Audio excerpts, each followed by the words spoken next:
Welcome to Berlin, and to this video where I'll take you through my old hometown and show you the 3 best areas to stay.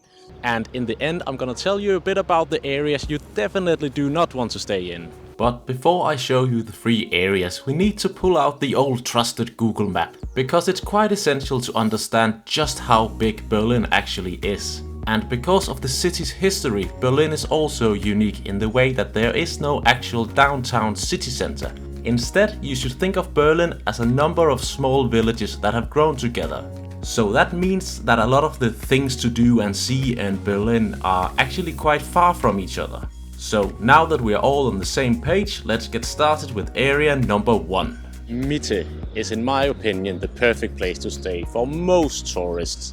If you want to stay within the city center of Berlin, then this is the spot to stay. From Mitte, it's easy to get around, and there's literally an S-Bahn or an U-Bahn station or a tram stop or bus stop everywhere. It's also easy to walk to some attractions here in Mitte, which isn't always the case here in Berlin, but you got a lot of the historical attractions. They are located here in Mitte. Remember, Berlin is a massive city and Mitte is a quite big area as well. So for instance, I'm standing here right next to Friedrichshain station, and that's a really good place to stay. And you've also got some really nice modern hotels right around here in different price ranges, so check them out. If somebody asks me what is your favorite area here in Berlin, I would 100% say Prenzlauer Berg. What happened here in Prenzlauer Berg was that after the fall of the Berlin Wall, nobody really wanted to move here, so you could almost just take an apartment. They were really cheap. So what happened was that a lot of artists and bohemian types moved here to Prenzlauer Berg. Just remember that the 90s are 30 years ago, so the trendy bohemian types, they've grown up and they've had kids, so now it's a really family-friendly area actually. And it's still got that trendy vibe, and there are so many amazing cafes, bars and restaurants. Most tourists are probably gonna start at Eberswalder Straße station and walk down Kastanienallee, and that's a pretty good tour, but I'd also recommend walking north of Eberswalder Straße. That's actually where I think the best of Prenzlauer Berg is located.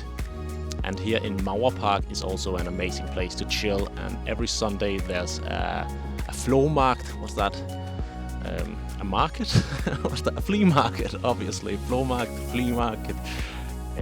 So I like to come here, even though I don't really shop at flea markets. I just love to come here and actually sit on this very spot and just have a look and get a beer or a Club Mate.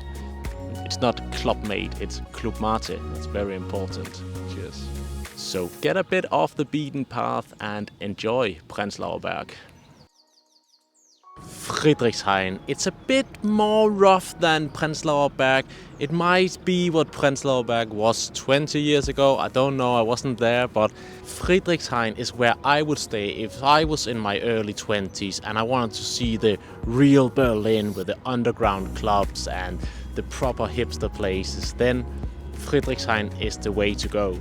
That said, it's not the coolest part of town. If you are a proper hipster, then I guess you should go over to Neukölln or maybe up to Wedding, but I'm not sure about Wedding. I've heard about Wedding as the next up-and-coming hipster place for the past 10 years, and honestly, well, check it out yourself. So, if you're in your young 20s, then Friedrichshain is probably the best area to stay, in my opinion.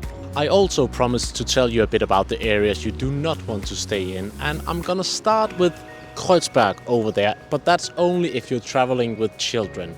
And I don't want to say anything bad about Kreuzberg actually, but I want to say that if you're traveling with children, maybe don't stay around the Cottbuser Tor, U-Bahnhof. I'm not sure why you would do that, but I'm just gonna mention it. It can be a bit rough around the edges at night. And the next place I wouldn't recommend that you stay is right by the Hauptbahnhof. I know that there's been built some pretty modern and affordable hotels, but they are affordable for a reason, because Hauptbahnhof is a fairly new central station here in Berlin, and there's not much around it. So I think you've got better options, and I think it would be a shame to stay there because you'd always be in need of taking the U-Bahn or the S-Bahn to a place to eat or a nice cafe, because there's not much to do around there. I hope you enjoyed this video, and if you got any questions about Berlin, then leave a comment below and I'll be happy to help. Prost!